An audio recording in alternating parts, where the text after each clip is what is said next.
Now, I want you to think about this for a second. What if the actual secret to lasting joy is hidden in a simple 5-verse song? I know, it sounds like a massive claim, but the text we're examining today presents a life-changing blueprint packed into just 5 very short verses. We're going to break down exactly how this ancient invitation works, verse by verse, and discover why its message is honestly just as powerful today as when it was first sung centuries ago. Okay, let's dive right in. The very first verse hits us with the command, "Make a joyful shout to the Lord, all you lands." Notice carefully who is being addressed here. This isn't an invitation just meant for Israel alone. As our source points out, this command extends all the way outward to all lands. We're talking every single nation, every tribe, every language, and every generation. It's a sweeping, universal call to action, and it perfectly sets the stage for everything that follows. Our source draws a really fascinating and super relevant distinction here between what the world views as happiness and true biblical joy. You see, most of us naturally tie our joy to favorable circumstances, right? Comfort, career success, or just having a good day. But that kind of happiness, it's fragile. Biblical joy runs so much deeper because it's anchored in God's unchanging character, not your unpredictable surroundings. The text uses the incredible example of the Apostle Paul.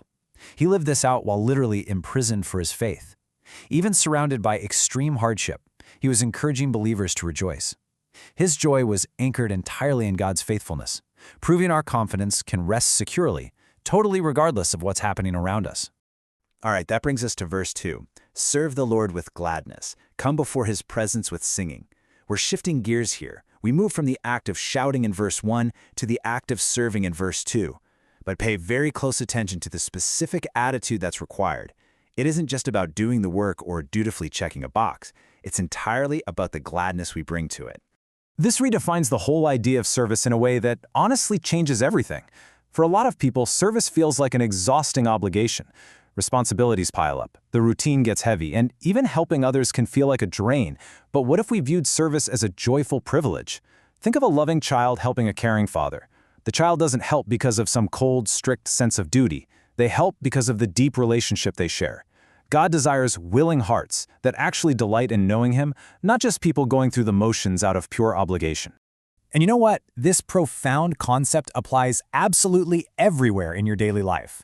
Whether you're caring for your family, serving in a church, working a shift at your business, teaching students, treating patients, or literally just helping a neighbor out. When it's offered with an attitude of gratitude, every single one of these seemingly ordinary acts is instantly transformed into an act of worship. Let's just pause for a second, take a breath, and look at the absolute core of this text. Verse 3 simply states, "Know that the Lord, he is God." In our modern world, which is totally overflowing with competing voices, constantly shifting opinions, and uncertain values, this simple statement acts as the philosophical bedrock of the entire psalm. It's the ultimate grounding truth amidst all the noise. The verse continues, "It is he who has made us and not we ourselves." The source uses this to provide a definitive definition of human existence. According to the text, we're not just accidents of history. We're not the byproducts of random chance. We were created intentionally by a loving God. And because of that profound truth, every single life possesses inherent dignity, undeniable purpose, and immense value. We have profound meaning precisely because we belong to the Creator who made us. And this brilliantly illustrates the next part of the verse. We are his people and the sheep of his pasture. Notice the vivid imagery here. The text doesn't paint God as some distant, unfeeling ruler just watching from afar. Instead, it gives us this beautiful, highly intimate picture of God as a shepherd who actively tends to his flock. As our source explains, this specific metaphor is incredibly comforting. Think about it. Sheep that are left alone are extremely vulnerable. They easily wander right into danger. They depend completely on guidance. But sheep under the care of a faithful shepherd? That is a totally different reality. They're guided to safety, protected, provided for, and crucially, they are actively sought after when they stray. The text reminds us that yes, we are vulnerable, but God sees our struggles, he knows our fears, and he faithfully watches over us. And the source notes this picture finds its absolute, fullest, most complete meaning in Jesus Christ, who declared himself the Good Shepherd. Which brings us to the practical application climax of the psalm in verse 4. Enter into his gates with thanksgiving, and into his courts with praise. Now, listen closely to the specific order of the words here. This isn't just nice poetic phrasing. It is a deliberate, step-by-step instruction. So, the crucial point here is a literal order of operations. Step 1, you enter the gates with thanksgiving. Step 2, you enter the courts with praise. Our source emphasizes that thanksgiving must always come before praise. Why? Because gratitude actively prepares our hearts for worship. When we intentionally stop to remember the blessings we've been given, our hearts just naturally transition into praising the provider of those blessings. Let's get really practical for a second. Why do so many believers genuinely struggle to find joy? The source argues it's entirely a matter of focus. If you focus primarily on what you lack, you are going to constantly struggle for joy. It's inevitable. But thanksgiving acts as the ultimate antidote. Focusing on what God has already provided completely shifts your attention away from your immediate problems and firmly redirects it toward God's faithfulness. And hey, if you're ever wondering what to actually be thankful for, the text reminds us that a truly grateful heart sees God's hand in the most ordinary moments. Consider the gifts we receive every single day, the literal breath in our lungs, the food on our tables, the family we love, the opportunities we receive, and the ultimate gift of the salvation we enjoy. Not a single one of these is a given. They are all profound gifts that we so often overlook. Now let's see how all this builds into the final resounding verse of the psalm. Verse 5 says, "For the Lord is good, his mercy is everlasting, and his truth endures to all generations."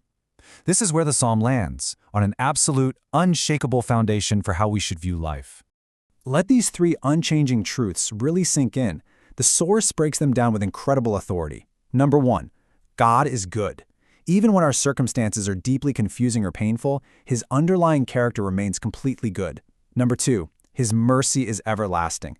Unlike human love, which is flawed and fails all the time, his covenant love never, ever runs dry. It sustained the early church, and it sustains believers right now. And number 3, his truth endures. It is completely trustworthy forever. Just contrast that truth with the world around us. We live in this chaotic era of changing cultures, rapidly advancing technology, governments that rise and fall, and human opinions that literally shift with the wind. But against all that chaos stands the solid foundation of God's enduring truth. The text points out the beauty of this continuity. Grandparents have built their entire lives upon it, parents can confidently teach it to their children, and the youth can fully trust it for their future. It holds up flawlessly across every single generation. As we wrap up our analysis in this explainer, let's just summarize the core message.